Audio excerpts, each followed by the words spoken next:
Fast one. Keep 'em on the toes. I just choked. All right, what? and we're back. I don't know, on my own breath. Not the greatest start to a podcast, but we'll try to pick it up from here. Don't worry, we'll wipe it down with the beer.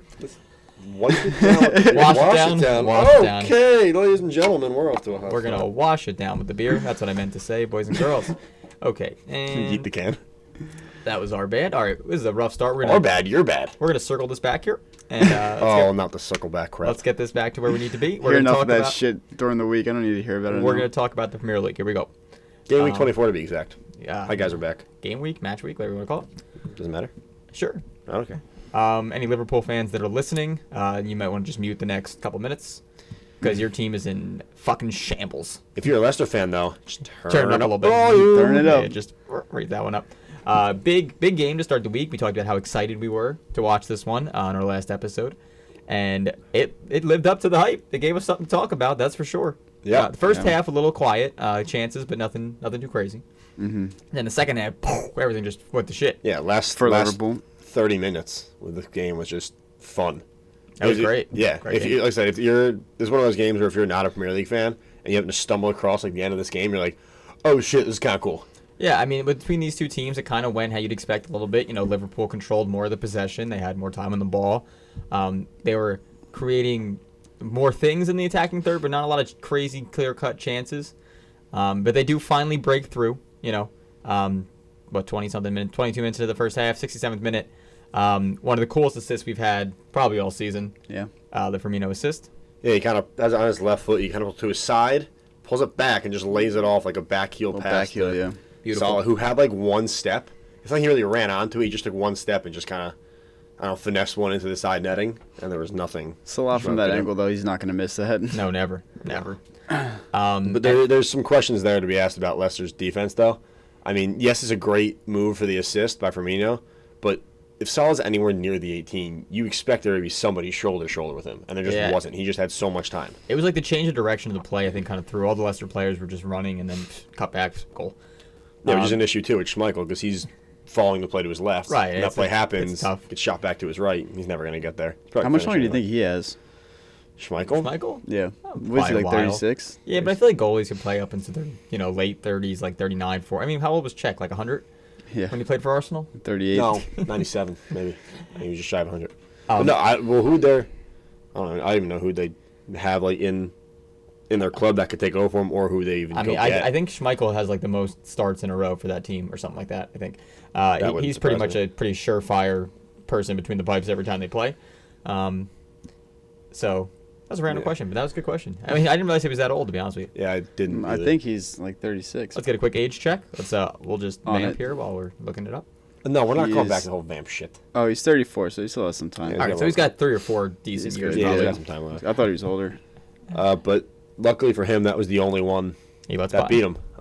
So, but like watching this game, you thought as soon as Liverpool got one, like it was gonna be, because like I said, they controlled 90% of this game before this. I mean, Well, the Liverpool of last year, you'd think if they got one. well, that's true. This is a This year, you never know. This is Yeah. a different Liverpool team we're dealing with here. So Leicester gets a free kick on their left side of the field. James Madison. James Madison. I can't Oh my talk, lord, man. Garrett, you need to take a sip. Take a sip. Shit. Clear your Someone else head. talk real quick. So James Madison's going to step up for the free kick. He hits the ball. It's what I would say chest height. Yeah. The far post. It's like a mid-level. Yeah, Good, and low, hard. Once it gets ball into in. around the 6, it bounces, and it's one of those perfect free kicks where Alisson can't go because he didn't get a touch on it. He has to stay and just you have to wait. You have to react. You if have to there's a wait. touch. A Leicester player, I forget who it was. Amarty. Yeah, lunges in, tries to flick it on, misses, goes in. Let's start celebrating, but then the flag goes up. And I mean- Eventually, And this is one Goes back that down. you look at VAR and you're thinking, oh, he's definitely offside. Like Yeah, there's 100%. not a shadow of a doubt. And then they zoom in. It's like one of those like spy movies where they're like, can you zoom in and enhance? And you look and you can see like the back heel of Henderson's foot, I think it was. And like they draw the line from like his leading shoulder to like Henderson's foot, and he's on by like a fucking centimeter. the That's angle, crazy. I just looked at it again, and the angle that it showed, it looked like he was offside, like his shoulder was leaning. Yeah. And I was like, and I told them, I was like, no, he's blatantly offside. Like they got this call so wrong. But then you look, and guys like, no, look right there.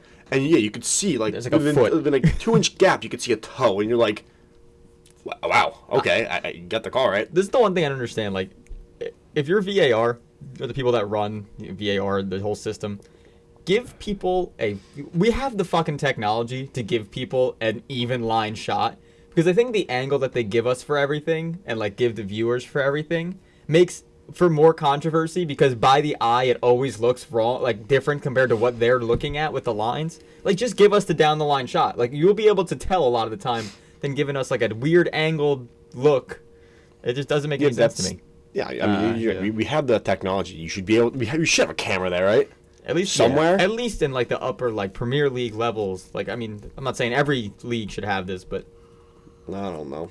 But like, I don't think the 4th Division's gonna have a camera there. I don't think they let's just not have it. Or just that was Wayne Rooney, right? I think came out this week and said get rid of it or something like that. What a lot guy. Of all the players say it too. It's like no one who plays the game likes it. Yeah, because it's not what you played growing up. It's not. Yeah, I mean, and I feel like every episode comes back to the whole debate. If it's good or not. I think at one point I was pretty on board with it, because you could see the potential it had to make all the right calls. But now if you're gonna go down to like that just minute millimeter, or you let the play continue for 5 minutes and then the flag goes up, or it doesn't go, like, just they're told to keep it down until the first, like, all that crap that's now coming along with it that didn't happen in the beginning, it's starting to catch up to it, I think. And I think I was on board with VAR at one point, and now I just fucking hate it. And you'd think before they, obviously you're going to find things out after they roll it out and everything, but you'd think they'd at least have an idea of some of these issues they'd run into. Was it the first, or this is the first year with it, right? Or second year? Second year, yeah. Second year. So you'd expect it to get a little bit better, and I think we spoke about VR every episode last year too, and then this year it's the same thing. It's every week. There's a controversy, and a lot of times it's like a new thing every week. Yeah. And what makes it worse is what's happened in the past 2 weeks, right? Where a player gets a red card, and then they look at it like an hour after the game, and they're like, "Now we're gonna take that back. It wasn't a red." Like, that's what makes it worse. Is you have it for clear and obvious errors, but you're still making the clear and obvious errors. It's a waste of time. It takes away from the game. I think that's the problem. Is like it takes away all from along. the passion. But like the thing was, when they did it in the World Cup, I just feel like it didn't have this many issues. Like none of these problems didn't happen. And I mean, I don't know if it's. I mean, it's a different set of rules, I guess, that they implemented with it. But I don't know. I just feel like in the World Cup, it was like, sometimes it was annoying, but it definitely didn't interfere with those games as much as it does in these Premier League games. It seems every week. Speaking of obviously, Premier it's League, a larger sample size. So speaking of Premier League games, we're not done with this game. Jamie Vardy gets himself a gift. What do you mean? This was a hard-worked, great goal. I don't know how he finished this one, to be honest with you. Alisson's having a rough Alisson, couple of... he's having the worst month of February I've ever seen a keeper have. How many other keepers have had a bad February, Brian? I don't know. I should have said worst month, not just February. Because the Harry's World Cup was pretty shitty. It was just how you worded that. Like, I should have said February. Just one of the worst months. I shouldn't have thrown February. Those damn Februaries getting those goalkeepers every year, man. Fluky Februaries, we like to call them as keepers. I hate myself for that one. Terrible. I really do. You should just leave. Huh? No, it's my house. It's leave. And that's also my computer. But yeah, so this is I think this is his first start too for I don't want to say his name wrong, but it's like Kabak, pronounced something like that. Let's go with that. Yeah, it might have been his first start, I think. Way to get introduced to the team. Didn't go well. I gotta be honest. Who plays this ball? It's what the long ball. It's that's a good question. I forget who it is, but all I know it's their right. It would be. Is it a Mar? I don't know if it's a Marty or Ndidi. Ndidi, yeah. It's from the right side of the field. It's just a straight, long sent ball. Just a normal. Let's see if Vardy can get there. Yeah, and there's two less. I think it's Vardy and Barnes were up there. Yeah. And then Henderson was tracking back to help. And again, what was his name? Kabak? I think it's Kabak. He's tracking back to help him. And even if Kabak doesn't deal with this and it gets out wide to Barnes, Henderson can get back and cover Vardy. But then Alisson decides to play hero. There's just no need. He's sprinting about, 10, 15 yards outside the 18 to try and hit a one-time volley clearance and just fucking whiffs. And then Kabak's so put off by what happens that he gets whatever he can on it, and it just happens to be that what he could get on it was a beautiful assist to Vardy's feet, basically. And Vardy's literally just open on net with nothing around him. Yeah. So And He I plays the wonder- sickest guitar solo with the flag after. Oh, that second best celebration of the year. that was pretty good. When he rocked the Sheffield corner flag. That was my first good one. too. That was my favorite one of the year. Sheffield United. Yeah. But I think that would. I mean, Alisson is at fault here, but you have to feel from him a little bit. He's playing with a center back he probably has never played with in a game before. Maybe in practice, but in a game scenario, maybe he doesn't trust him to make that play. Maybe they're not. You got to trust him, You though. know, exactly. You can't- That's why he's still at fault no matter what. But It's just I crazy. understand like, what but, I mean, may these have are been going through his head. These are professional players, but I mean, it's just like it wasn't even like the ball was going to reach Alisson's box. Like he ran 5 yards outside of his 18 and tried to like challenge. It was just a weird. That's play. what makes it worse. If this ball's going to land in the 18, he comes out and tries to play it with his hands, and he messes up that way. Okay, but at least you're meant to come out there, and you did the right thing by coming out. This one, I mean, I mean, like I said, maybe he doesn't have the faith in him, but like Dan said, you have to. Yeah. No matter who you're playing with, you have to trust the guys on the field with you, and he doesn't, and it screws him over. If he stays back here, the worst case is Kabak hits it out for a corner. It's like the worst case. Or like I said before, the ball gets through. I think it was Barnes on the other side. Yeah. Kabak tries to slow down the attack. But at least you then have a goalie still in the net. Yeah, like that's the whole thing. Henderson can recover and try and stop Vardy. And Yeah, cut off the angle. you have a somehow. 2-on-2 with your goalie in the net. Right. But Not a none 0 of that on. happened, and Liverpool found themselves down 1 with 9 minutes left. Yeah, and then you assume again, like the Liverpool of last year always seemed to find ways to like either tie or win games late. They were like us, and then 4 minutes later, The new most important person on Leicester comes again. Yeah. Another just ball played over top, and the gap between the backs of Liverpool, was just like, I mean, there was like an acre of space between the right back and Kabak again, and Barnes just gets the ball and runs down goal unmatched. I mean, he's quicker. Yeah. Puts it on, great finish. Goal 3-1, pretty much puts the game to bed. I mean, there's nothing else to really think about there. And I wonder if this just shows how important Van Dijk is to this team. I was gonna say Yeah. it was like one of our first or second episodes we talked about that. I think, right, with most important player on Liverpool. It 100% is Van Dijk. Yeah. They're a completely different team without him. And Yeah. defensively, they're not the same, obviously. And I think that impacts, the midfield and, even going forward. I mean, Henderson's playing more of a withdrawn role this year. He's center back in this game. he's playing center back. He used to be like controlling the midfield, and now what's his name? Thiago's been off to a rough start at Liverpool too. Like they brought him He in doesn't look great. and hasn't done anything. I don't think he has an assist or anything since he's been here. Maybe one. Yeah, I think. But like even I think the play of like Mane and Firmino, they all like their play's kind of been diminished as well. It almost seems like the team's like energy as a whole isn't the same. You know what I mean? Not as comfortable. Yeah. Yeah, like they lost that sense of like confidence and like not cockiness, but like a good cockiness. You know what I mean? Like, Yeah. And I think without them at the back, like they just feel like they don't have that anymore. Like they don't have that safety blanket or like that feeling. Yeah. I mean, if you're one of the front three, if you're Salah, Firmino, or Mane, and you turn around and you see the opposing team going at your defense, what do these go through their heads? Like, shit, here we go again. Now we have to score about 4 more goals because we know we're going to get scored on. Well, I mean, they haven't been doing that either. So Exactly, but now they haven't been doing that, so you think, we got to score, something we haven't been doing, so then they get frustrated. But one of the things I wanted to ask you guys, because I have no fucking clue what's going on with Liverpool's defense. So obviously there's no other center back that I know of. on Phillips, I think Nathaniel Phillips is a center there. Okay. So obviously, I'm just gonna double check that. I'm pretty sure. yeah, it is. but so Henderson has been, I think he played center back one other game, or he got moved back there during an injury, whatever it was. Yeah. Obviously, so now what? Kabak has to come out, right? There's no way he plays again next week. I mean, Or do you go back? I mean, you can't. I mean, I think he just came over. They You just gotta got give him him in the fucking some window, time. Yeah. I think he literally came over in this last window, right? He did. Yeah. So I mean, But he's what? Just at the end of January he came over?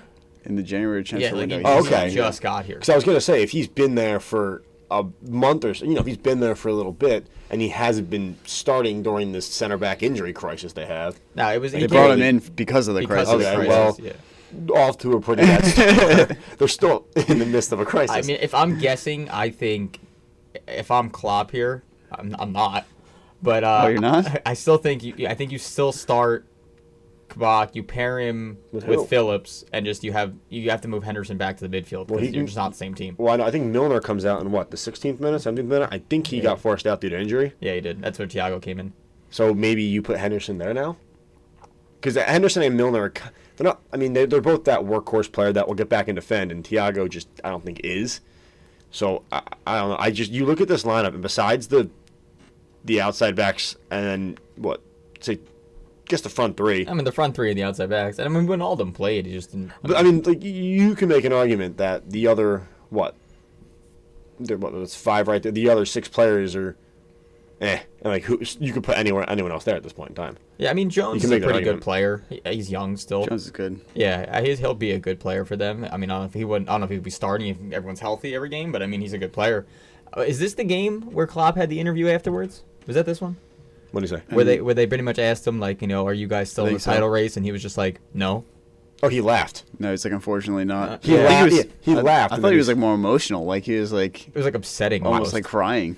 I thought he laughed. Well, he didn't have. I mean, one of the things I saw, they said it and like they asked him about it, and he just like chuckled. Maybe they asked him after the game on the field, and then one of his post games, like in the media room, he chuckled at it. But one of them, he was like, no. No, I think it was like, do you concede the title now? Or something I think like was that. what they said today, okay. and he's like, unfortunately, yes. Yeah. Like, Yeah. All right. I mean, that sucks too. And Klopp's been going through some personal stuff, so I'm sure that doesn't help either with like the emotional part of it. And Yep. So I mean, you don't wish anything like that, but it's just a crazy year for that team. It's almost shocking the difference between this year and last. And after all the results that wound up happening, Liverpool now dropped 6th out of a Europa spot too. That's nuts. Who would have thought this year Liverpool would be fighting for a Champions League spot? Yeah. You'd think they'd be fighting for the title, Yeah, it's just crazy. not just the Champions League spot. But all right, we'll move on. Liverpool Nonetheless. fans, you can turn the volume back up. Yeah. Although, Hey, guys. if you had it down, you can't hear us, but you get the drift. so the next game we'll do pretty quickly, I guess. Burnley Palace. I mean, what the hell happened to Burnley here? Like, they just Burnley's been playing good. I know, but like, They have. I didn't expect Palace to play this bad. They played bad, yeah. I mean, they really couldn't get much going at all in this game. There's no like, without Zaha, there's no threat. I mean, they have some Eze, threat, but but it's just couldn't do much. yeah. They just got shut down by a solid Burnley team. I mean, it's just Burnley's one of those teams that like they pride themselves on their defensive performance. So them to get 3 goals in a game is pretty nice. right. Like when's the last time we thought when we talked about Burnley getting more than 2 goals in a game? Like I can't be often. Yeah. Man, and hell, I mean, 2 of them came in the first 10 minutes. Yeah. They're up 2-0 in 10 minutes into this game. Mm-hmm. I mean, you're Palace. You're thinking, well, we don't have our best offensive player. What the fuck do we do now? One of the players on Palace that I saw like last year and maybe like a year or 2 ago before that, who's had a good few years in a row, was their left back, Van Aanholt. I thought at one point like he was going to be one of the next best outside backs in the league. He has just not looked good at all for them this year. Yeah, sometimes you just have a down year. And I hope it, because I said when he was on his game, like there was rumors at one point, like maybe there was top clubs are interested in him, like overseas. Like I know United at one point where I'm like, I'd love for him to come to United. I would love to see him go somewhere else, a bigger club. And then after that, I mean, after last season, he just kind of no. He just I don't know. And I was disappointed because he was fun to watch. Like I was excited to see what he could do, and now he's just not that great. Again, hopefully it's just a down year for him. Yeah. Yep. And like as Brian said, 2 goals in the first 10 minutes for Burnley. I mean, that's not the start you want for Palace, especially being home. Losing 3-0 to Palace at home is not good. No, I mean Burnley. To Burnley, sorry, yeah. And then they go in halftime down 2-0, and they're like, maybe they have a good talk, try to change their game plan a little bit. You always think that the halftime can reset you a little bit, And then 2 minutes after half, they score. And it was actually like a really nice goal in this one too. I think it was like a give and go, like right at the top of the box, and the attacker just plays like a little. I think it's Ashley Barnes just plays like a little chip over the defender's head, and nice. Then Loudoun's like the right back and just ran onto it and volleyed it home. Oh, I did see that. It was nice like goal. a really nice goal. So I think it was like his first goal in like 3 years, something crazy too. So all right. Yeah. Good day for Burnley. Yeah, I was going to say this is a little insight here from what we're looking to see the scores. Crystal Palace have lost 18 of their last 20 Premier League games where Zaha hasn't played, and they failed to score in 16 of those 18 games. Jesus Christ. Now that's a player that has a big effect if he's there or not. I mean, that's an insane stat. So if he moves this summer, they're being relegated. They need to either sign a striker or they are going down because that's insane. Yeah. That's an insane stat. But for Burnley, this brings them, what, 8 points clear now? It's safer than they definitely were. 8 that's points for clear sure. now. So, I don't understand Palace. They're very hit or miss this year. Yeah, Man. It's they're kind on of the down right now. I mean, again, we talk. One player makes a big impact clearly for them, and Yeah. No. he's not there. There's nothing else to say about it. He's just not there. Yep. All What right, are you should we gonna move do? on? Let's move on. City Spurs. Yeah, Probably the game of the weekend. Yeah, I mean, this was an awesome game. I mean, I was For you. It's Well, not going top. in, what we thought was the game of the weekend. Yeah. But, you know, yeah. pretty But- one-sided. But so crazy game, like you said. I mean, at this point, like watching these games, it's just like City. I don't know where they found this like confidence and sense of just like we're better than you. But it's just Except like, for them, the PK spot. except which I was thinking. Yeah. So Oh, my God. So again, we get a penalty kick, and I mean this has been an ongoing issue for like years now. I mean, De Bruyne is back healthy, so I guess he's maybe our taker if he's healthy. I don't even know. Aguero maybe if he's healthy, but okay, so the last 17 people have missed. Let's try Rodri. And although he scores, it is a terrible kick. Oh, it is a so bad. horrible, horrible kick. I Laurie think should have saved it. if you're Lloris there and you go the right way and you see that shot coming at you, you should keep that out. I mean, it hits his hands. I mean, He should keep that out. 100% should save the ball. The And it issue wasn't is- like it was a hard shot. I think the announcers said this too. He goes one-handed, which he does the right thing. He goes with his bottom hand, but for a PK, you have to bring that top hand with you, and he doesn't. He kind of leaves it by his side as he's diving. If he has his top hand there, he could honestly probably hold that, not just parry it away. He could probably hold that if he goes with both hands. Yeah. That was one of the worst PKs. And the It best went part, in, though. The best part was though, Ederson's standing at the 50, and he wanted it. Oh no, he ran up. He was wanted it. He was past the 50. I honestly think if they're up by 2 in a game and they get a penalty, I really think he takes it. I really think he would take it. I think he takes You the next can't one no matter risk it, what. though. You can be can't. tied at that point. I really think he would take the next one if they're at least up by 2. If they're up 2-0 in a game, I think he takes the If next they're one. up at all, if they could be down by 1, I don't give a I mean, shit. at They'll this take point, it's sad. Sterling can't take him. Jesus can't take him. De Yeah. Bruyne has missed. Rodri has a horrible What about your kick. golden boot? Gundogan banged one 17 feet over the he net. put That was bad, 150 yeah. froze I mean- high in the stadium. The only people left are our backs and our goalkeeper to take it. Like that's it. That's all we got left. Ruben Diaz, he hasn't done much wrong this Foden hit one? season. Yeah, I mean, he didn't play this game. Oh, true. Has Foden hit one? I don't know if he's hit one this season. I hit him one. Yeah, right. I mean, he's been playing out of his fucking mind. So Yeah, it's been let playing good. him. let him take one at this point. He's got the confidence. But so I mean, City controls this game. This was much different than the last time we played them. The last time we played, we couldn't break them down for anything. I mean, they were a Tottenham brick- won, right? Yeah, it was like 1-0. It was or 2-0. It was a brick wall where Tottenham countered twice the last time they played and they scored and we lost. And this game was just much different. I mean, we were able to break them down way more times. We played well in the attacking third. We kept the ball in possession. Every time they had it, there was like 4 of us around them to get it back. They have to be the most aggravating team to play against if you're any Premier League team because every time you get the ball, you get swarmed and then you're back on defense. It's a nightmare. You know what's really annoying? Yeah, Gundogan. I know it's Popped crazy. off again. Came out of fucking nowhere. So Gundogan, our best player for some reason in the last gets hurt though, which is a little upsetting. But so he scores his goal. And I'm texting these guys. I'm like, I'm just gonna copy and paste this every week. Like I don't know what the hell's going on with him, but again he scores. Raheem Sterling sets him up. Bam. Plays a 1-2 with Foden. And slips Gundogan through, score, bam, nice goal, really nice finish. I mean, again, Lloris probably should have done better again. Yeah. He goes. He couldn't make up his mind. He goes with his hand when he literally could have just And turned his foot foot stuck. and yeah. He didn't know whether to go hand or his foot, and then the time he decided, his foot was already halfway there. So when he goes to go down, his foot's just stuck in the turf and he can't get there. Yeah, the thing I think I said about Goodwin last week was his movement's like really, really good off the ball. And like he gets himself in really good positions, like starting from the midfield and just like sees things before they happen, which in this more advanced role that he's in now, like he's definitely taking advantage of and City have benefited from immensely. I mean, I think it's almost like too. It seems like they're almost they're looking for him more in the attacking third than they ever used to in the past. You know what I mean? It's like if you're in the 18, you always think, oh, find Sterling, find Jesus. Yeah. Not hey, where's Gundu? Like, come on, we're Gundu. Gundu, I love that. Oh wait, hold on. All right, now I gotta ask you this now. So, what is their with De Bruyne back, what's their center midfield? Foden's playing good. Gundogan's popping off. I mean, Gundogan's hurt now. I don't know when he comes back. You can't sit De Bruyne if everyone's healthy. If everyone's healthy, Rodrigo? that's hard. Rodrigo's got to. I mean, I wouldn't take him out right now. Wait, Rodri? You mean? Rodri, yeah. Yeah.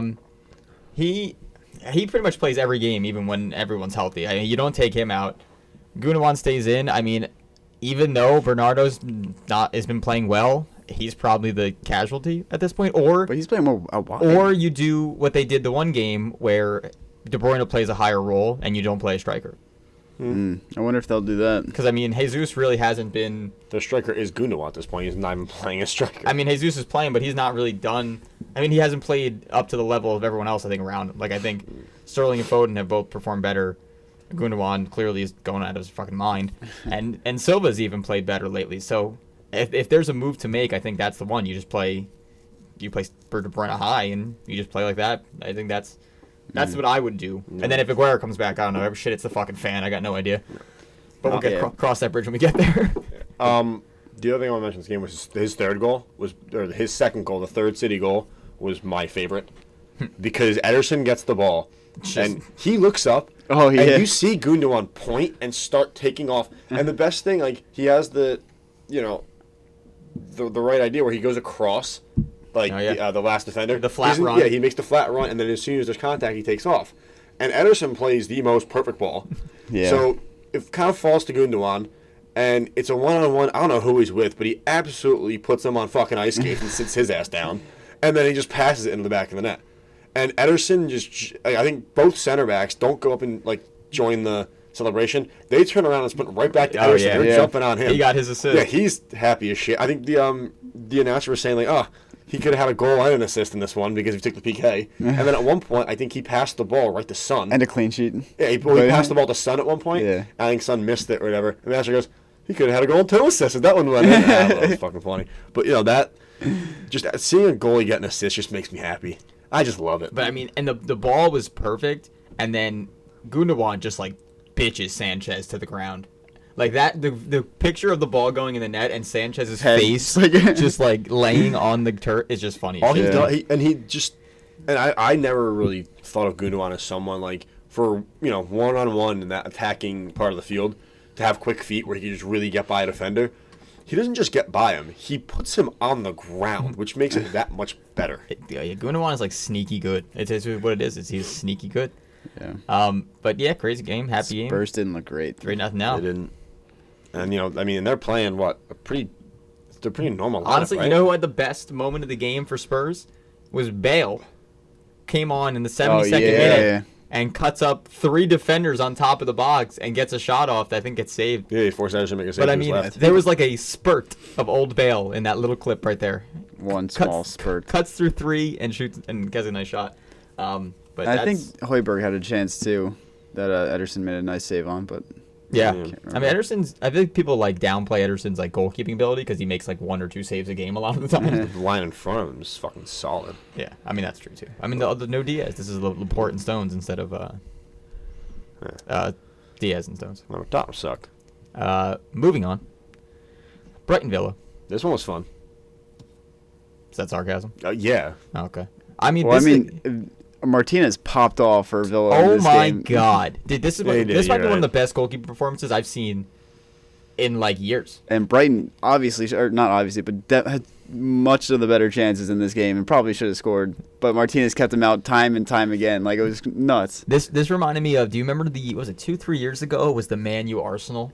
And De Gea had the game of his life. Oh, he went fucking Yes, off. I remember. Yeah, that's almost what this reminded me of. It was that crazy. And there was a few people in our TikTok, I had to bring that up, TikTok comments when we put out our team of pick one player from each team to build our best 11. People were a little annoyed that we didn't have Martinez in there. Yeah. And fair point. You got us there. This game proved us wrong. It's pretty much if Grealish isn't on the team, he's there. He's probably our goalie, Yeah. But this is a game going on paper. You assume that Villa's the better team, and they just weren't in this game. Yeah, I mean Brighton are getting results now too. Yeah, they're starting to click. they're finding form at the right time to avoid relegation that they needed to find it, and they have found it. So Yeah. I mean, they didn't win, but they definitely played. They were the better team by a country mile in this game. Yeah. Well, they'd be a little upset not to get, all 3 points out of this, but they'll probably take a point, especially in the relegation fight now. I mean, they're pretty safe.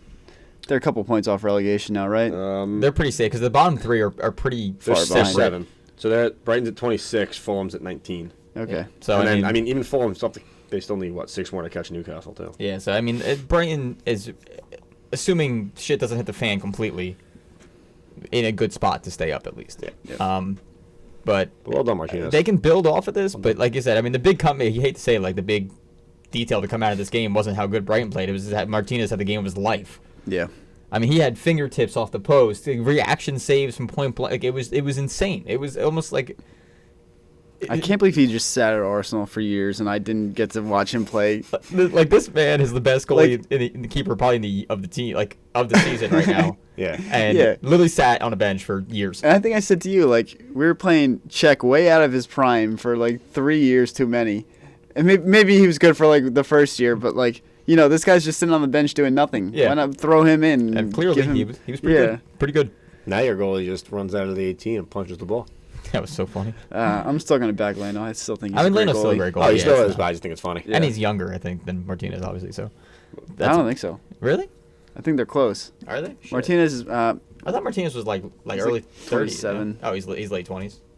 I can't type at all right now. You are. Listen. You're having a day. Oh, Leno's 28. Okay, so he's actually older. Oh, I mean, Martinez is 28. All right, shit. Oh. So they're tied. I thought Leno was They're tied in actually age. Tied. They're neck and neck. Let's see who's going to win this one.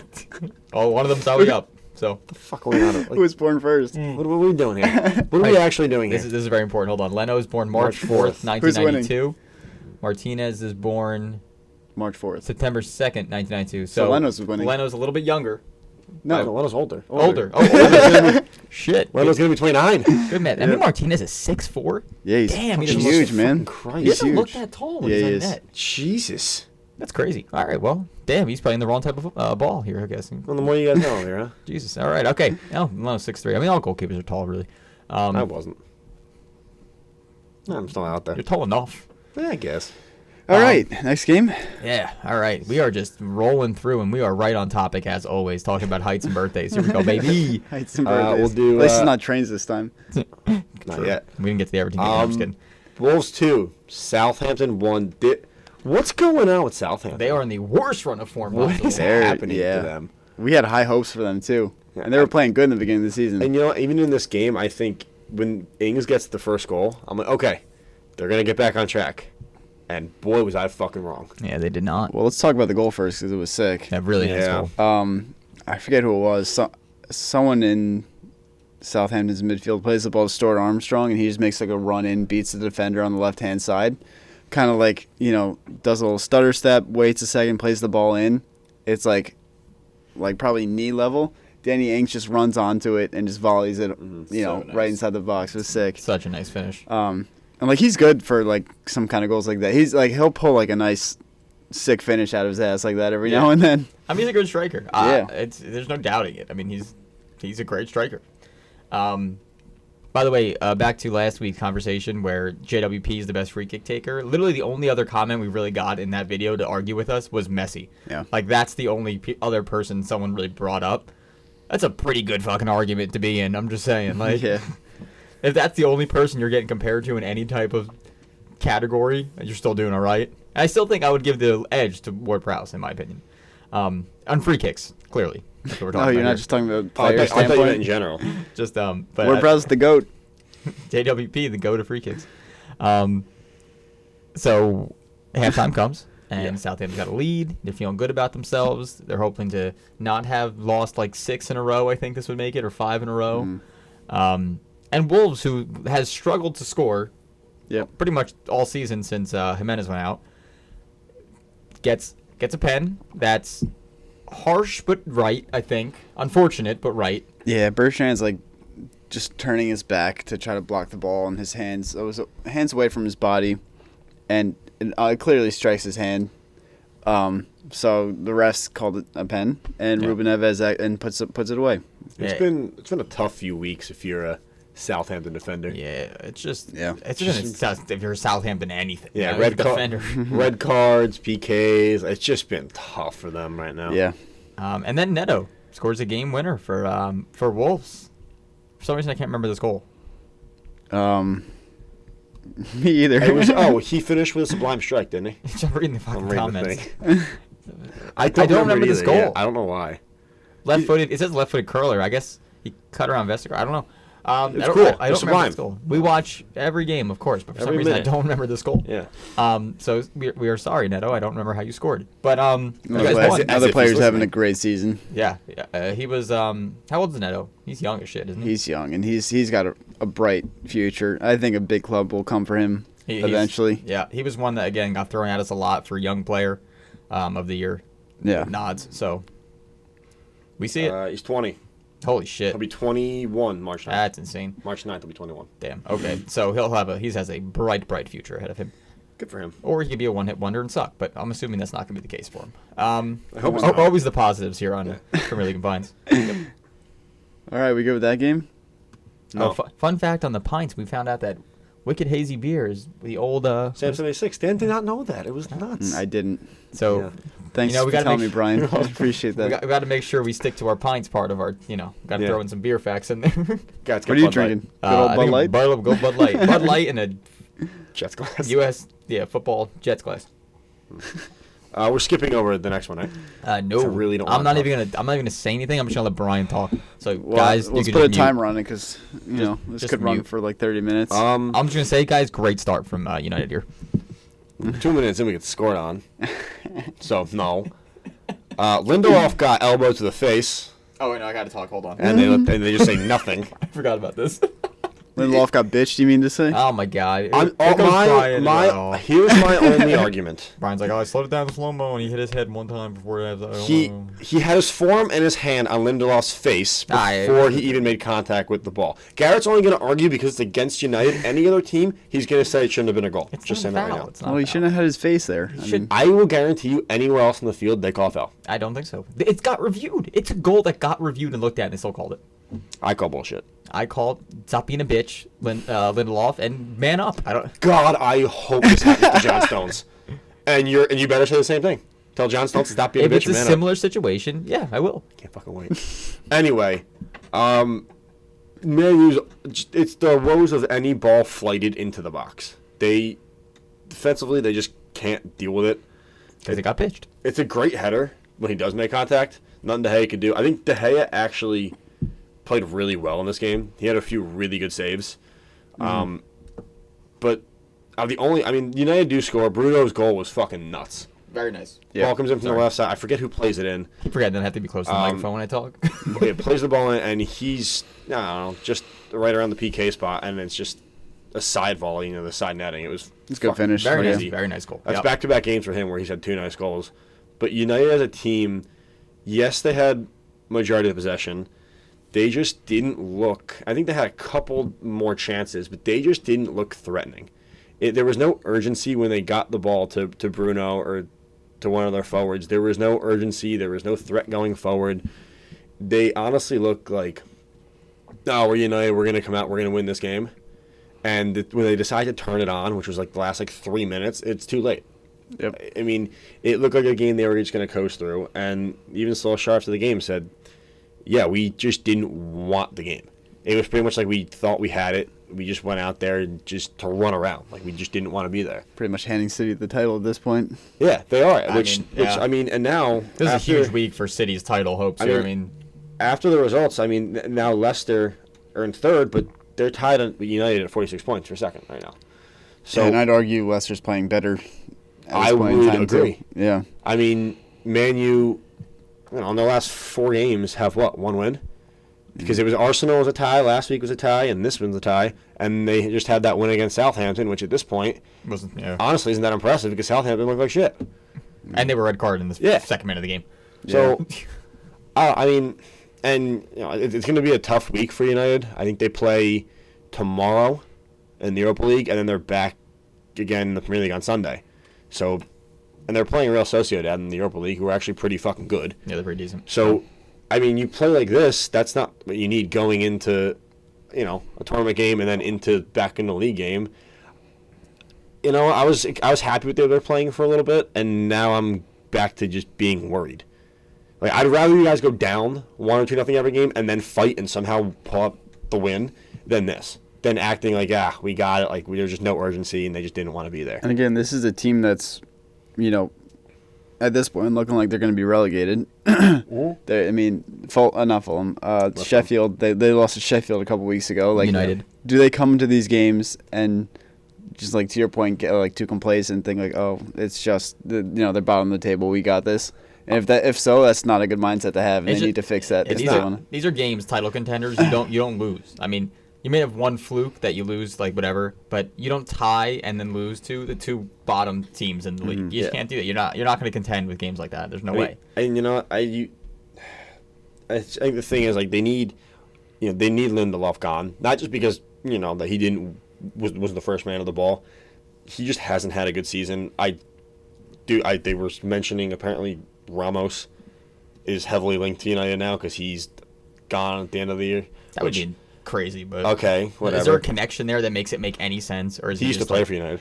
Yeah, like you grew young, right? Like that was a long ass fucking time. But I know. I mean, he's out of contract, and I know. Yeah, I know he's out of contract. No, I don't know, but I mean, you know what? A player who I thought probably in the beginning of the year and kind of the end of last year that I wouldn't think we needed in the lineup to bring kind of a little bit of energy is Pogba, and he's out with an injury in this one.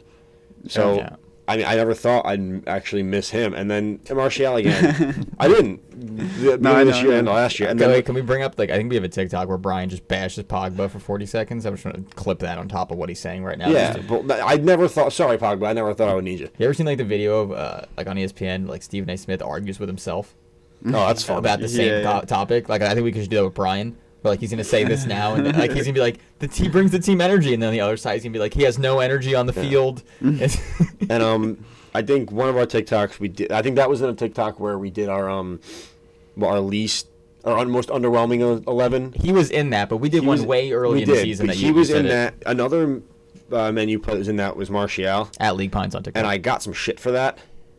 Somebody fucking back him up now. Besides the Southampton game, someone back him up. What has he done? Nothing. Jack shit. Zero. And Greenwood just signed for another 7 years, so fucking start him over Martial. Okay, I'm done. Okay. So, Man U ties, and we'll move on to the next game. So one of our people at the table here can be happy. Hey. It's going to be and a shock twist, it's actually Dan. I'm actually happy for once. This was a really fun game to watch, by the way. Again, 6 goals, yeah. How many times are we going to fucking say that about a Leeds game? But it was a fun game to watch. Yeah. Every Leeds game is just good. But we'll let Dan talk. Yeah, it was a fun game, but it should not have been, from Arsenal's standpoint, they should not have let up 2 goals at the, in the second half. Obviously they have a great first half. They're the more dominant of the teams. Leeds obviously they had some chances in the first half as well, but Aubameyang finally breaks out of his slump and is starting to look more comfortable. 13 minutes in, I think Xhaka plays a good ball into Aubameyang. Is that his first start? Is that Odegaard's first start? Odegaard's first start. Okay. Yeah. I wasn't sure. I just wanted to ask. Yeah, and he actually played good too. I don't think he got an assist, but he was playing pretty good in the center of the field. And I like him there, so hopefully that continues. But yeah, Xhaka plays a good ball into Aubameyang. He kind of does his signature, cut in on his right foot and just curls it in past the goalkeeper. So good for him and his confidence. And for my fantasy team. And for your fantasy team. 9th pick, fucking waste of a pick it was looking like for a little bit there. Until this game. Yeah, he gets a PK, converts a PK in the 41st minute as well. So going into halftime, they're up. Was that the foul on Saka? I can't remember. It was on... No, the Saka one got called back because... Okay. Which I still feel like... It was I'm a little biased. It was close, but... It should have got called back. I think it was a little bit... No, it should have got called back. Brian didn't even see it. All right. Even though we watched all the games. Why can't I remember what the PK was? I thought Saka still got fouled. I thought it was just it was later on he got fouled again. He did. Neither of them were fouls. He has to toughen up. Shut up, Brian. You gotta get tougher. Hold on, let me figure this out. Yeah, I need to figure this out. It's so bad that I can't remember this right now. Oh yeah. It was Saka? Yeah, was it Meslier? I can't say his name. Oh, the goalkeeper. Yeah. Oh, yeah, he comes out. Yeah. And then Saka pressures him, gets the ball, and then he kicks him basically in the ankle. Yeah. That's right. I mean, Asaka, another player that we're talking about every week, and I just feel like he's getting better and better by the week. Yeah. Even though he doesn't score or assist, he's influential in a few of the goals. Right. It's not all about stats. Yeah. It's just about how you influence the game.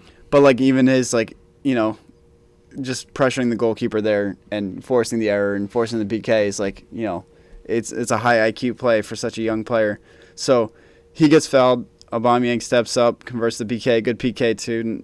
No one's really going to save that right in the corner of the the goal. Yeah. And then Go fantasy points. Yeah. Yeah. Oh, And then Bellerin gets one right after halftime, 45th minute. Hector Bellerin. Oh, You wow, he familiar with showed him? up today. He showed up. Oh, he showed up Yeah. for a game. Good for him. Yeah, it was kind of like a little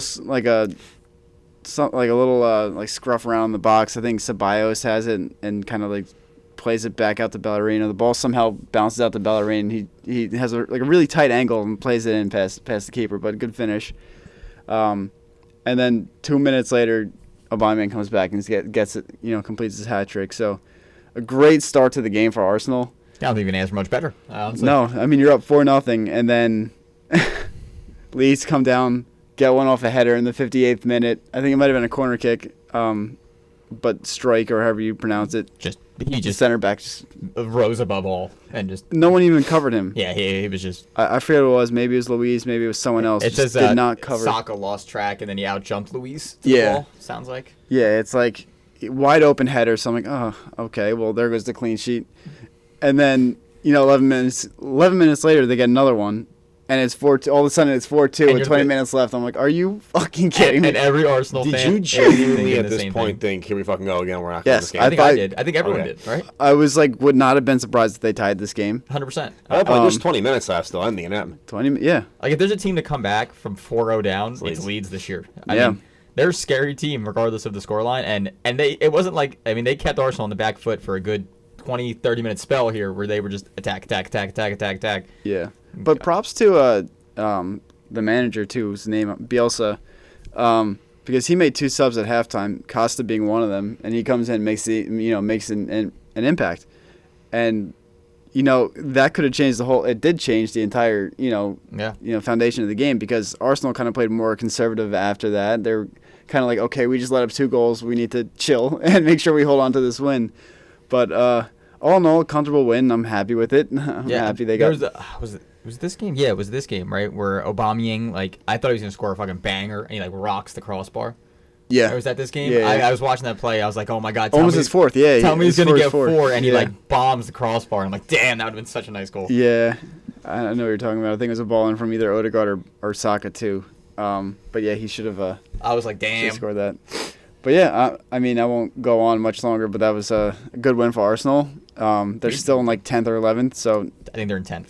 I think Leeds is 11th. They're 10th. Tottenham is 9th, if I'm not wrong. yeah, sounds right. Well done. Is that right? Who's in that, Garrett? Everton. I No, don't know. Villa. Yeah, it's Villa. Villa. Yeah. I was gonna Then Everton. Yeah. say. Speaking of Everton, Speaking of everything, This- great fucking segue, baby. This Thank you. is Guys, we do this for a living. No, we don't. we could if you guys want to pass. curse of us. Although, This- if there was something we did for a living, this was, yeah. This is my favorite game of the weekend because we fucking called it. Called it. We said it. fucking called this shit, guys. We did. We go. I want to, in your heads, go back to our last podcast, and we said, Or go back to the last podcast. Yeah, Right. go listen to that. and I said, and they both agreed, Fulham's going to win this game, and you guys both said we feel like Fulham can win this game. Yeah. They were playing well, they just couldn't get results, and guess what happened? They got played their well, result. got their fucking result. It was Yep. it was just in the it just felt like it was going to happen. I don't know why. Sometimes you just get a feeling about a game. It was this game. And Fulham actually looked like the better team in this game too. They had more possession. They had more shots on goal. Yeah. The more threatening of the two teams, and Everton, a team that has looked like title contenders at the beginning of the year. September. Yeah, the very beginning of the year. September. But are still like a top half team and are probably fighting for European places now. Oh yeah, absolutely. You expect them to have a better showing against a team that's in the relegation zone now. But for Fulham, this is a great result. Yeah, I mean, it's crazy to me. Like, I want Fulham to stay up. It's just like mathematically, it's such a hard. Like, I just don't see it. But I just feel like they're better than their record is. You know what I mean? Like, They just had a slow start, and they're just getting, I feel like, unlucky in some of the results. To your point, It's just crazy. But I mean, I don't know. I'm gonna say it's Maha. I don't know if that's right. Maha, Josh. Joshy boy. Big Josh. I should say Josh. I'm not gonna even lie. Like, I didn't really know who he was going into this game that well. But he scored 2, so shout out to him. Big thing too for Everton. No Calvert-Lewin on this one. No Calvert-Lewin, and Olsen starts again. Because at this point they don't have a keeper that they can rely on, so they just keep flipping him back and forth. Well, Pickford's not even on the bench for this one. Yeah, Pickford plays against City today, Wednesday, when we're recording, so he's still there. Yeah, he's still there, and I don't know. I mean, when you look at Everton, they had a good game against United, where they last kick of the game get the tie in the 3-3 thriller that they just had last week. And then you think, okay, you put 3 in on United. Again, not the biggest deal anymore because they fucking blow. But you come off with that momentum and that high of, holy shit, that last second winner, like, we're going to bring this in the next game. We're at home. We're playing a team, like Dan said, in the relegation zone. And then you come out looking like you did. Like I said, Fulham was the better team. Not just because they won, but like they were just the better team. Like you look at how they played. They just wanted the game more. Yeah. So, and I mean, maybe that goes back to kind of like about United. Did Everton come out thinking, oh, Fulham's down there, we're going to take it easy? And then Fulham just surprised them? Or are Everton that fucking bad? I don't know. I really don't. But, either way, all in all, Fulham fucking win, and they shut them out. Yeah, good 3 points there for Fulham. Moving on. I wouldn't say we expected this scoreline, but it's not surprising. Yeah, I'm not shocked. West Ham, Sheffield United. We've talked up West Ham a million times on this podcast. You guys gave a shit for it a few times. They're coming in 5th right now. That's where they're at, guys. Oh, I know. All I want is this kid to just eat his fucking words and shave his head. I don't even know who he is. I don't even know if he lives in this country, and I don't care. I don't care. Yeah, no. But you go. You can go. Okay. First goal of this game is a pen. I'm not going to lie and pretend I remember what the foul was, because I don't. There was a lot of games this weekend. But it's a pen, scored by Declan Rice, also on my fantasy team. Good points for me. I was living off penalties this week. But guys, we do watch every game, by the way. We just forget. Sometimes they blend together. This is the Monday game too. No, fuck Mondays. So, and then the score line in this game, I almost just could not get a word out to save my life there. Holy you struggled shit. there, my guy. Sound like a remix. Did a remix. So the score line in this game, although 3-0 West Ham, they created more chances. Sheffield didn't look out of place in this game by any. I mean, it's just they can't. I feel bad for Sheffield because they can't create. They just don't create. I don't know what else to say about it. It's just no, they don't. They can't do anything. It's insane. They're a team that relied so heavily on their defense last year and can't rely on them this year and don't have anything going forward. But they're not the team that you can. That's not going to dominate the game. They're not going to control possession. They're not going to create chances from open play all the time. No. But they're also not the team that can counter the best. You know? They don't have the wingers that can run on and, forwards. They usually play like a forward that's more of like a hold-up kind of player. Yeah. You're not going to be like, hey, let's just send McGoldrick all day. That's not how you're going to win a game. So it's like there's like a lack of tactics that just doesn't work this year. I don't know what it is. And I don't know how it worked last year for them so well. Because their defense was just baller last year. Yeah. I don't know what it is, but like you said, they're a team that relies on defending, but then can't do anything to break when they get possession because they don't have those players either. It's just They kind of remind me of half of a Tottenham team without the Son and Kane. They can sit back and defend, and you can hold on for as long as you can. But at least Tottenham every now and again, for the most part, you can get the ball to their forwards and break out. Sheffield, they get the ball forward. It's just like, all right, regroup, get back in your shape, and here we go again. They also don't have Harry Kane on their team. Yeah, good point. He can score whenever he wants. And it sucks. And if you're Sheffield, the worst thing to do is give up a penalty kick and give up a cheap goal because as soon as you go down in the game, you're fighting a very uphill battle with your team. Yeah. Like we said, I mean, you're hoping to fight out a 1-0 win if you're Sheffield almost every game and hope you can create a chance in the box on free kick or set piece or one or two crosses.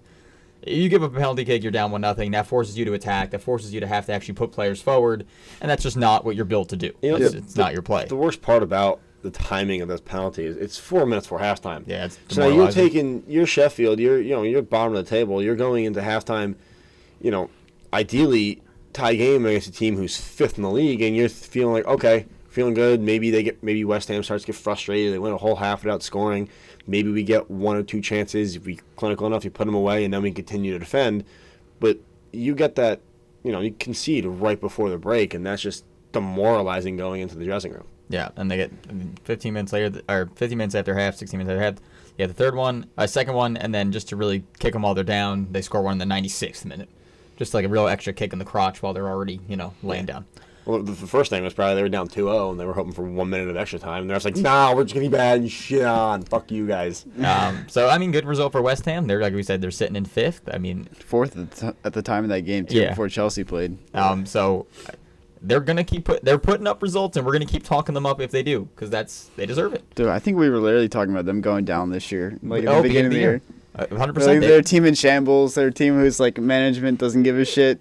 And now they're in 5th place in the Premier League. The one thing I've gotten right on this podcast, besides agreeing with the Fulham win, was it the Lampard? one thing I've gotten right on this podcast was when I gave my top 5 or 6 that we did for the TikTok, was have West Ham at 5th. And so far, knock on wood, I've been right. They're hanging in there. I would like to go back to our top 5 predictions because at that time, none of us had put in Chelsea. But in our defense, none of us expected Lampard to get fired mid-season either. So that kind of plays up. Yeah, well, you fucking obviously didn't. Manager of the year, I think it's Lampard. So I'm gonna defend our picks with that, assuming that was our guesses on a Lampard-led Chelsea team, not a Tuchel-led Chelsea team. But that's a good transition to the next game: Chelsea 2, Newcastle 0. We're just on fucking top of these segues. It was good segue. Washing these shits. And it's looking. By game, it's looking like sacking Lampard was the right decision. And although it probably hurt for Abramovich and all the Chelsea fans to get rid of Lampard, who's a club legend, they bring in Tuchel, and I don't think he's lost a game, right? No, I think he tied his first, and then tied a game. Next couple. I think let in 1 or 2 goals since he's taken over in 4 or 5 games with the team. So he's gotten them more, more compact. They have a game plan going into every single game. He's playing players who played last year in a team where they finished 3rd or 4th. Like he's relying on his Azpilicuetas, the Marcus Alonsos, I think even Kepa played this game. Kepa starts. Well, yeah, because Kepa had a good game in their FA Cup, maybe. Cup. Yeah, he had a really good game. I think at this point, him. He's someone new. He doesn't have any bias right now. He doesn't seem like he's someone who really gives a shit what the fans think. Yeah. And he'll play who he thinks is better, and I think he thought Kepa was the better choice right now. That's something else they needed. He has no bias. He's new. He's coming in with a fresh mind. But you see a player who he had to know, he's had his struggles, right? He hasn't played well for Chelsea. It's been a rough, season and a half. To come in and play well in a League Cup, FA Cup game, whatever it was, and then to reward him with a Premier League start. That's the kind of manager that you want to play for. Now, other players see that, if I play well or, I work hard in practice or I play well in a league game that I don't, a cup game that I don't play or much. You lose your spot because of it. Yeah. Yeah. It goes the other way, too. If you play like shit, you're going to get replaced. Which Lampard didn't do, and he played Kai Havertz every single game, and he was literally useless every single fucking game. Literally useless. Players see that, and they want to work harder. They want to play better, and it's working. Yeah. They haven't lost yet since he's been there. Yeah. Yeah, I don't know if we can give him too much credit for the first goal because he starts Abraham. Abraham gets hurt. Giroud gets subbed in. Then Giroud scores. But who's to say it wouldn't have been Abraham if he was in anyway? Yeah. But they do score one, I think, 30 minutes in. Abraham comes out 20 minutes into this game. I forget what the injury was, but he couldn't continue. And, that's their next striker. Obviously, he's going to be Giroud off the bench. And Giroud scores. I think everyone loves a good Giroud goal. Yeah. Who roots against Giroud, honestly? I don't think there's anyone. Well, except Dan, because he left Arsenal. Yeah, he bothers me, but I still like him.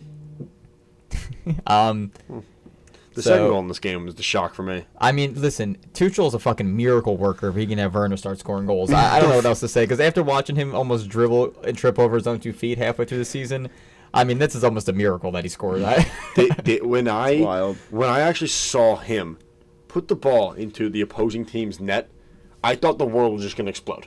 I didn't know it was possible, all right? But apparently it is. That's so harsh. But it's so true, though. It's true. It's just crazy how, last year in the Bundesliga, he had such a good season. I think he had, 25 goals and, something crazy like that. and now he comes to the Premier League, a whole new team, and he just can't adapt.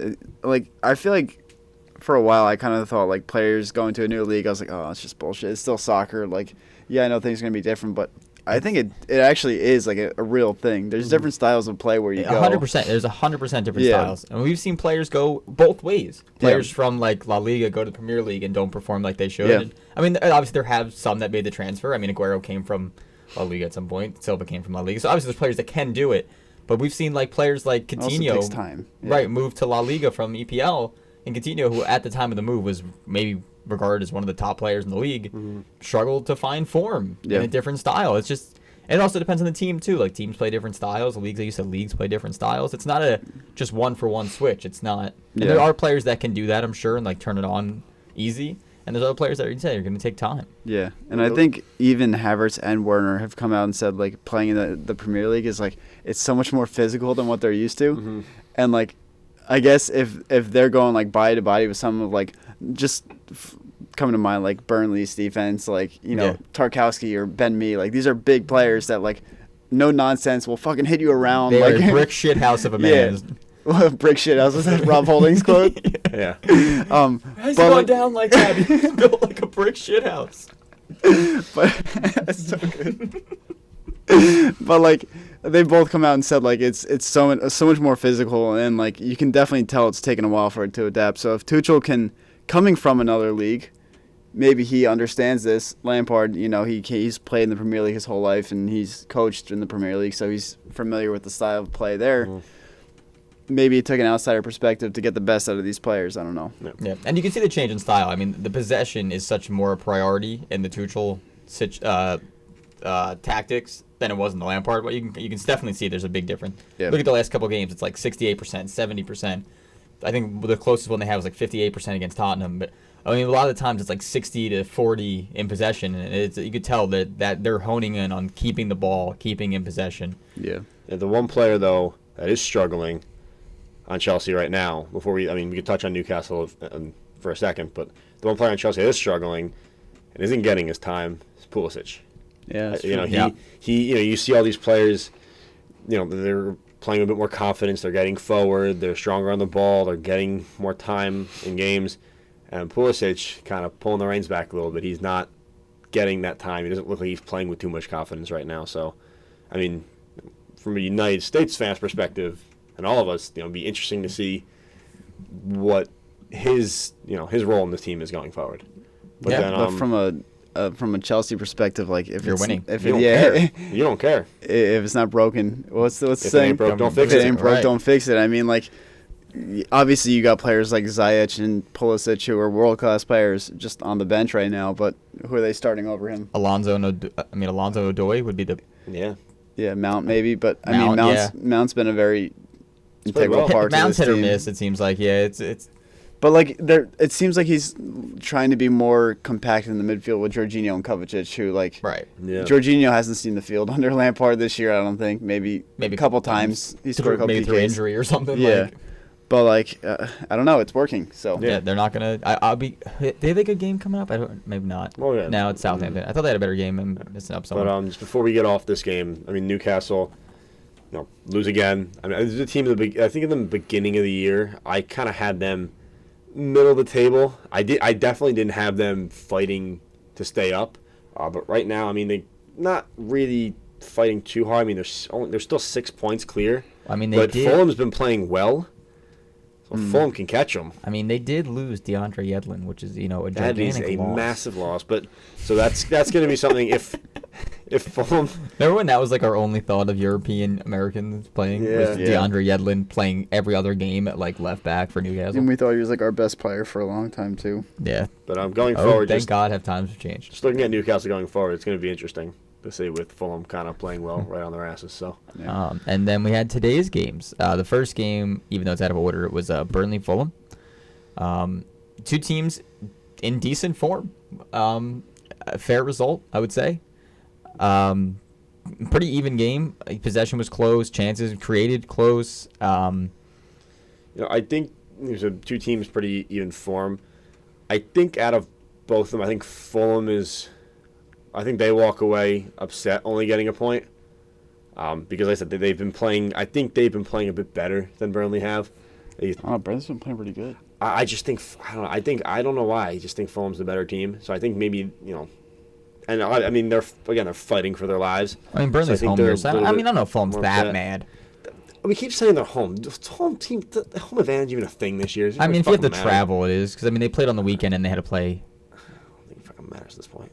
I mean, I'm just saying on a short week it might matter. Yeah, okay, short week. You're right. Because Fulham plays Everton Sunday and they're playing 2-3 days later. I mean, it's a shorter week. Travel might matter. I don't know. I mean, I think my personal opinion. I think Fulham walks away as the team that's. I mean, they'll take the point, but I think they're a little bit more upset. Like I said, just because they're fighting for their lives, and right now every point for them. If they would have won this game, they're what? They're only 4 behind Newcastle. I think they're gonna feel a little bit more, and they're gonna feel a little bit more upset than Burnley. Not to say Burnley played bad or isn't in good form. I just think just be the situation Fulham's in, it's gonna sting a little bit more not getting all 3. But like I said, fair result, 1-1 tie. And then moving on to City versus Everton, a game that. I mean, City has the ball, I felt like, the entire time. It was hard to find a time where Everton had a spell of possession. But our, golden boy, Phil Foden, scores a goal again. A ball gets played, I think it was across, I'm not going to say who it was because I'm going to forget. Hold on. Oh, I just clicked the YouTube channel. The fact that we forget the game was today. It's pretty bad, isn't it? Well, everything blends together at this point. That's the problem. Because I'm still trying to think of, City versus, who they just played this week. City Tottenham. I still have that game in my head, trying to think of what to talk about, and then I have to watch this game today and try to remember both and the differences between the two. So you lose your head after a while. Cross back in the box, ricochets, falls to Foden's feet, scores the goal, middle of the box. The deflection, rough deflection. I mean, Pickford didn't have a chance in hell. Hits off Coleman's heel. Pickford's already diving. As long as the ball went on net, it was going to go in because, like I said, complete misdirection. I mean, nothing. This is in no way you could blame anything on Pickford here. No. Anything you blame the defense for not closing him out quicker. 5 minutes later. 5 minutes later, a kind of crazy goal. Great build-up from Everton. This is probably the best possession they had the whole game. They build up a play, swings all the way to Digne, who puts an effort on goal, hits off the post, hits off of Richarlison's thigh. Just bounces. And then bounces in the net. So take him any way you can. Exactly. I mean, if you're Everton, you're happy. He's having somewhat of a quiet season too. Yeah. Richarlison? Yeah. Yeah. And so you go to half. It's 1-1. I mean, you think. I mean, Everton's home, but City's the better team in the first half. It's a tie game, and then you go to the second half, and they're like relentless this year. It's just from the first minute of the first half, or second half, they're just on your ass again and again and again. It's just they're just chance after chance, and then a wave of attack after wave. It's almost like if you're the defending team, you're just like, when does it stop? Like, when do we just can we take a fucking breath? Yeah, as soon as 90th minute. Yeah, I mean, it's after the first wave comes, you're like, you get the clock. Oh shit, we're 4 minutes in. What the fuck? It's hard because you need all 10 players behind the ball to defend them, and then every time you clear it, it just gets rammed right back down your throat. But Mahrez has a great goal in this game. Top of the box, cuts onto his left foot, hits a beautiful slight bender to the back post, hits off the post, goes in. Not much. I mean, prime Mahrez right there. Yeah, that's Leicester City golden days. Yeah, that was Mahrez to a T. Great goal. Winning Mahrez. Like I said, I mean, it was a great shot. I don't know if you really blame Pickford much. He tries to get across and just perfectly placed. And then it's still a game. And then Bernardo Silva scores just a decent goal. I don't know, just bottom corner, scores it. Nothing crazy. Good link-up play, good build-up. Yeah, he had a good game today too. Yeah, I mean, they're just a good team. There's nothing else you could say. All right, we get it. They're a good team. Your team's good. They are. What's crazy that they're saying, even if City won every game from here to the end of the season, they still wouldn't reach the 100-point mark that they did that one season, which just shows you how much of a ridiculous fucking season that was. Yeah. I mean, they had not a rough start, but they didn't look great at the beginning of this year either. No, and they couldn't score. That was their problem. I mean, they were defending okay, and they just couldn't score. And now they finally have found. Let's just put Gundogan on, even though he didn't play this game. But you know what I mean. Yeah. But I mean, the craziest stat I think is they've played 24 games this season and have only let in 15 goals. I mean, that's crazy. That's nuts. I mean, that's how you win titles. Is you can't lose if you don't get scored on. and they've done that to a T this year. Yeah, and I would just say like their last 2 games are against Everton and Tottenham, 2 teams that are In top there. half of the table, and they're fighting for Champions League spots, and they made it look like light work. So it's Yeah. like it's not good for the rest of the teams in the league. Brian, looking at you, who's Manchester United's in second, Leicester.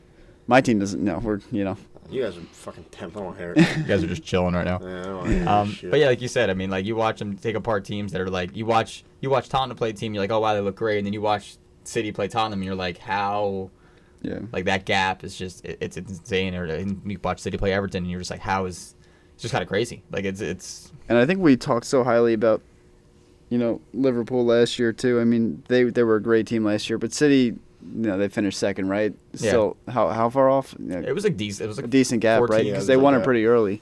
But like towards the end of the season, Liverpool lost some. Like after they had won, they kind of dropped some form. Yeah, it seemed like City kind of got brought back down to reality a little bit last year, and they're kind of more laser focused this year. Yeah.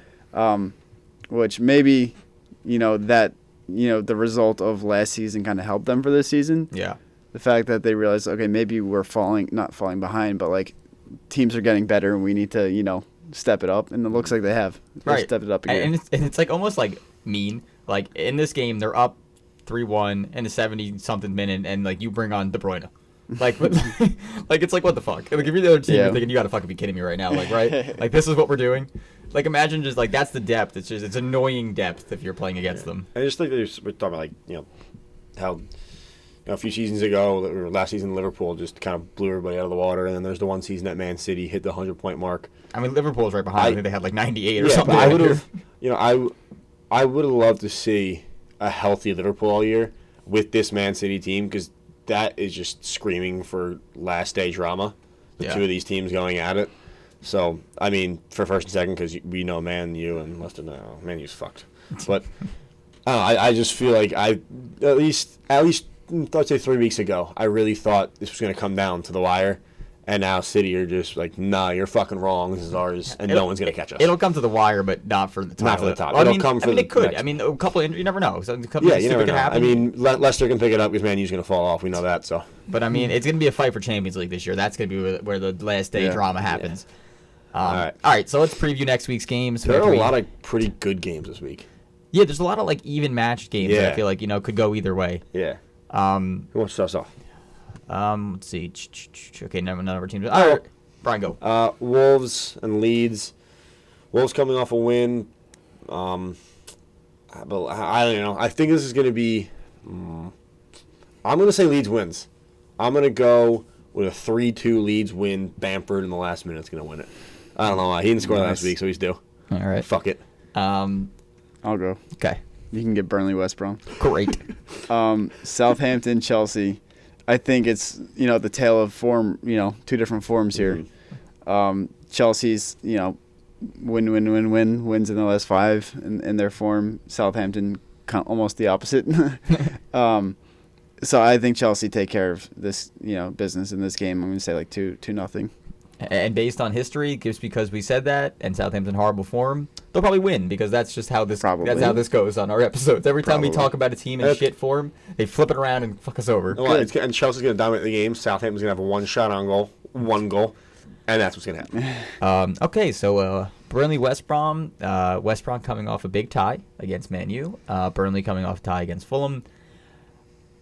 I see a 1-goal game, maybe a 1-1 draw. I don't see a lot of high scoring here, even though Burnley did just drop a couple. But I'm gonna say like a 1-1. I think a 1-1 game. You gotta remember too, Burnley's short week. Yeah, that's true. All right. Interesting game. Yeah. Liverpool and Everton. It's a derby, right? Yeah. A game that you would think, Liverpool should win, and some would argue convincingly. But not this year. I think Liverpool lose again. It's Everton? Yeah. Everton's got to be pissed. Everton's coming off of 2 straight losses, so I think they're pissed. I think they come out. I think they win this. I think it's a kind of a gritty game. I think it's 1-0. I think this game's gonna be just a battle in the midfield. Just a 1-0 game. This game has like late winner or late equalizer Yeah, written all over I'm it. saying 1-0. It's just gonna be an absolute battle in the middle of the field. Dan, Important game for the bottom here. Yeah. Fulham, Sheffield. Fulham home. I think they offer more going forward than Sheffield, so I'm going to say. Everyone offers some more going forward than Sheffield. Yeah, I think our. I think our travel team offered more going forward, and that was with me at striker, so it's not saying much. That was funny. So I'm gonna say Fulham get the win here, probably like a 2-1, 2-0, 1-0. 2-1, 2-0. I said 2-1, then I said 2-0 because that would require Sheffield scoring a goal. Yeah, so I Changed it a little bit. that All down right. to 0. Good game here. Next game, West Ham Tottenham. Another, this is crazy games. There are this really week. good games this Yeah. week. Yeah, holy Damn. shit! I got a lot of watching. We always do, of course. West Ham Tottenham. I have the weird feeling this game's gonna be a game where Tottenham scores, sits back, defends, and gets scored on the 89th minute, and they tie 1-1. Like I had that has this written all over it because West Ham's the type of team that could press you to the end and score a late one, and I think I see it 1-0 to a 1-1 tie in the last 5 minutes of this game. Can see it. Yeah. You go next. Aston Villa and Leicester. Great game. Um, Jesus yeah. Christ. What the hell is going Another on this week? really, really good game. Villa obviously fighting for a top 5 spot. Leicester in third right now. I just think that Leicester just look good in the past few games. I think they offer legitimately more going forward, unlike Fulham and Sheffield. I'm saying Jamie Vardy is going to get 2. I think it's going to be a 4-1 win for Leicester. Wow. Yeah. Holy shit. I think they come out and beat the fuck out of them. I don't know why. You're just like, Well, here's the issue. So, I mean, Martinez. Here's isn't the gonna issue. need Wait goal. till you have to sit at the Man U game. Then you'll know. Leicester's jumping right the fuck over us after we lose. I don't know, but you're like, you think they're coming 4 past Yeah. Martinez? Holy shit. Yeah. I just you had a know- game of his life. Yeah. So, Yeah. So Leicester Villa is the battle of the potential England midfielders too. You got the Madison Grealish matchup, which is always fun to watch. Even though Beating the Grealish kind of plays on the left wing a lot. Leicester's but beating the still. shit out of them. Watch, Villa's going to win 4-1. So Daniel, you go first in this stupid. game, and then I'm going to talk. Ooh, here we go, boys. Here we go, fellas. I like this one. At the Emirates, Arsenal versus Man City. I'm going to sit back and just listen here. Well, I don't have high hopes, obviously. I mean, I'm hoping they can put in a decent performance. I mean, I think the best they can get out of this is probably a tie. And that's if they, are compact defensively and, Luis isn't an idiot. It's always a big if. I just think our defense is so fragile and there's so many weak parts to it. I think Gabriel's obviously an improvement, but Bellerin and Suarez has been playing outside because Tierney's been hurt. It just isn't good enough, especially when you're going against a Sterling or, who else? Foden. Foden. Mahrez. Yeah. I mean, these are all guys with speed and technique who are creative and can just open up defenses. So Yeah. it worries me. I think it's going to be like a 2-0 kind of win for City. I had a 3-1. I think 3-1. I think you guys get Yeah. one. I think it's gonna be. I think again we control. You guys, I think maybe break a couple times and get one. That's my guess. I think if Arsenal can score early, it could be a game. Yeah. But they need to make sure they have it. They can hold that win. This is the game where like that lead. Arsenal's youth and their energy needs to show for 90 minutes. Like you can't get tired against City. Like you need to press them as much as you can when you can. And put them under possession because as soon as they just like set up camp on your side of the field, it's like a never-ending just onslaught. So the energy here between like Smith Rowe and Saka and those young players can be interesting to see. A lot of young talent in this game. You got Saka, you got Phil Foden, too, arguably Odegaard, some of the best players, young players in the league. So I hope still Foden starts. He's been on 2 in a row, but that's like he starts 2 in a row. It's like a bad thing because then you assume he's not going to start the next one. Yep. But all right, bro. So naturally, Man U are going to do what Man U do. Man U Newcastle. Man U are going to do this thing, right, where, because they're Newcastle, just bottom of the table almost. Man U's going to come out, they're going to score, then they're just going to act like they don't give a shit, then they're going to lose 2-1. I'm fucking over it. I'm so fucking, I'm done. No, They're in that's bullshit. second place. I don't give a shit. don't give a shit. I don't care. All right, and Dan, you want Brighton Daniel. Palace or do you want the next one? I don't care. It's up to you. I'll take this one, I guess. Okay. If Zaha doesn't play, they're gonna lose. That's the same exact thing. If he plays, they're gonna win. So that's my. I can't get over that Zaha stat. That's insane. Yeah. All right, and the last game of the week, Leeds and Southampton. Again, Southampton in possibly the worst form of any team we've seen this season. Is apart this from Sheffield. a remake? Yeah. It's Match from day Match 18. 18, yeah. Oh, okay. I think Leeds wins this game. I think it's going to be a high scoring, maybe like a 3-2 Leeds, something like that. All right, and we have one segment left for our week. We're kind of running a little bit long here. I feel like we've been doing this for a while. Yeah. Oh, fuck. So we're going to do a new segment here, kind of stealing off TikTok, but we're going to do it anyway. It's called Overrated or Underrated. So I'm going to name a player, and you guys are going to give me overrated, underrated, or properly rated. Are you both ready? I haven't told them the names ahead of time. I didn't even know the names ahead of time. So this is going to be off the top of their head. I got one or two, too. So. Okay, yeah, we'll throw them around. All right, go ahead. All right, so I'm going to start off with one player. We'll have Dan go first. Brian, you go second. So the first player is Everton's James Rodriguez. Overrated. You can give a little bit more if you'd like. Well, I want to see what he has to say first, and then I'll dive deeper. Brian. I fully agree. Overrated. Yeah, Okay. he's overrated. Don't get me wrong. He's a great player. I think he's improved the Everton team this year. There's no arguing that. To me, I think I spoke about it on the pod before. Like, he got big during the World Cup. He had a season or two that were pretty decent with Real Madrid, and then he went to Bayern for a little bit and didn't do too much, maybe on loan. But he's a player where, like, I think he got bigger because of the World Cup and his performance there. And I just think, like, his name, he hasn't lived up to what people have kind of said he would be and turn out to be. Still great on the ball. He can score, he can basically create from nothing at times, but I also feel like he goes missing in games a lot too, like very much like Ozil has in the past. So great player, but I think he's overrated compared to how people perceive him. Gotcha. Okay. Next player, unless you want to say something, or you agree with that? I agree. I mean, he came in Everton. The one thing is, I think there was just a lot of hype with him coming into Everton. Yeah, he got hurt for a little bit. No, I think that he was like gonna come in, and people thought like he was really gonna bring them to the next level. I just think that hype kind of he didn't live up to it. Yeah. All right. The next player on our list. Remember, this is overrated, underrated, or properly rated. The next player on the list is Sadio Mane. I think properly rated. I think he's one of the best attackers in the league, and I don't think you can argue that. He may not be having the best season this year, but he's still the past 2-3 seasons, even when he was with Southampton, he was one of the best players going forward. Technically, he's really good on the ball. He's super quick, super agile. But it's been a bit of a rough season for him, so I would imagine some people would say he's overrated. I still think he's got a lot of potential. He's still pretty, I think he's in his prime age, but I think he's properly rated. I think he's still one of the best in the league. Brian? I agree. I think he's properly rated. Like Dan said, if you look... Well, you're killing our fucking content right now, by the way. I mean, if you look back, to his previous seasons, compared to those seasons, he's probably overrated right now, but...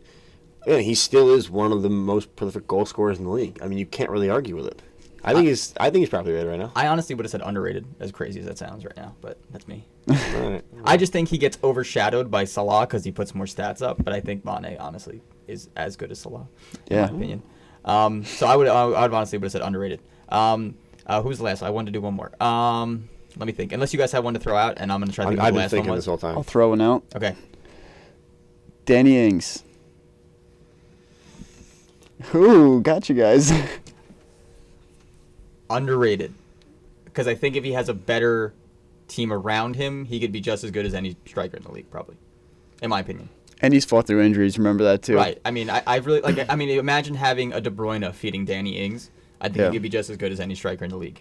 He has the IQ and the positioning and the nowhere to be where the ball is. I think he's a smart player. If he has a better team around him, I think he's as good as anybody, in my opinion. I'm between overrated and properly rated. Well, all right, let's hear it. Can you say one? I'm going to go with... I don't know. I'm going to go with properly rated. I don't know. I haven't seen, you see that he could score. I mean, he's obviously, the best goal scorer for Southampton. He's probably he's their best player. I just don't think if you put him on a team with De Bruyne or Bruno or any of these top teams who have players feeding the ball, I just don't think he would score as much as you'd expect him to. I just don't think he would. I think the reason he shines as bright as he does is because he plays for Southampton and they don't have those big star players. So I would say he's properly rated. Okay. You have another one? I do. Okay. Oh, here we go. I like this. I'm trying to think of players. Guys, this one might be an easy one, but I want it. If you guys like this, by the way, we'll make this a weekly thing. I mean, there's enough players in the league where we can talk about them. So, Adama Traore. That's hard because it's like, where is he rated now by people? Yeah. Hasn't played a lot either. Let me think. I'm struggling with this one. I'm going to say he's properly rated. I mean, I think he is what he is. He's a fast, physical player that can change a game with speed, but can also disappear.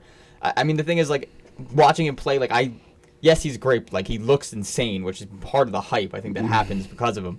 But, like, I never thought he was one of the best players in the world. You know what I mean? That's me, though. Like, I don't know if, like, the public views him differently. But, like, he is what he is. I don't think he's anything different. I don't think he's anything more. He's anything less. He's a fast, physical player that at times can change games, and at times he just gets washed out if he can't break through from defenders. So that's my opinion. I'm gonna say properly rated. I'm gonna say underrated. I think especially this year. I don't think he's had enough time. I don't think he's got enough playing time this year. I think I think the first game he came back where he really got some minutes. I was watching, and I think he was on for the last 30 minutes, and he was immediately the best player on the field for both teams. I think there's areas of his game that can use work. Like I think he's a good defender. Obviously, he's quick. He's extremely physical. The one thing that can use work is him going forward in the attacking areas, whether he's going to take a player on or put the ball in the box. But this year alone, because he hasn't got the playing time, when he does, he's one of the best players on the field, in my opinion. So that's why I'm going underrated. All right. I think we'll keep it at 4. 4 is a good number, and if you guys like this, we'll do more next week. And we can think of some more players to talk about that, have some discussion around them. But that's it. That's our pod for the week. I don't have anything else. Do you guys? I got nothing. I feel like there was something I want to mention, but I don't remember. I mean, now would be a great time to think about it because we're going to sign off. I just thought it was something that happened in the sport, not just the Premier League. I thought it was just something that happened today. I got nothing. I don't know what it is. I could have missed it. I'm not sure. I guarantee you, as soon as we stop recording, it'll pop in my head. 'Cause that's what happens. All right, so while Brian thinks of that, we're going to sign off. Well, I do the sign off. Thank you guys so much for listening and watching. We are on Apple Podcasts, Spotify, all your podcast platforms. YouTube is Premier League and Pints. Go watch over there. Like the video. Subscribe. All the social medias, TikTok, Instagram, Twitter, @League Pints. Again, I think we got a lot of replies from our last TikTok where we gave you guys our best 11, one player from each team. So thank you guys for commenting over there, liking over there. You guys anything else? No, just thanks for listening. Have a drink on us. On us. On us. We're not paying for it. We might. Send us a For us. Bye, guys. All right. Later, guys. Peace.